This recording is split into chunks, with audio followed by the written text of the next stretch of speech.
Doctor Babasaheb Ambedkar Pune येथील आपल्या भाषणात रामानुज नावाच्या ब्राह्मणाची कथा सांगताना म्हणतात, परंतु रामानुज हा नुसता मॅट्रिकच असल्याने त्याला काही समजणार नाही असे प्रोफेसर मजकूर यांना वाटले.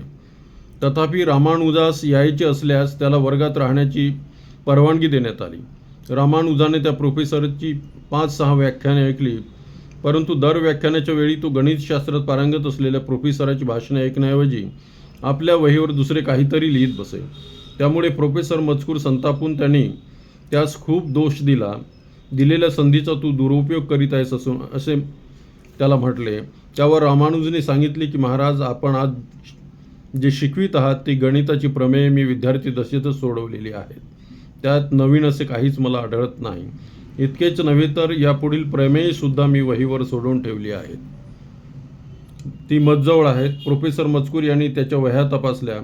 त्याने गणितशास्त्राचे मोठे मोठे अजब प्रॉब्लेम सोडवले होते. ते पाहून प्रोफेसर मजकूर यांनी गव्हर्नमेंट ऑफ इंडियास लिहून कळवले की जो इसम गणितात इतका पारंगत आहे त्यास खर्डे घासण्यात दरमहा ₹20 पगारावर ठेवण्यात आले असल्याने त्याने खेद प्रदर्शित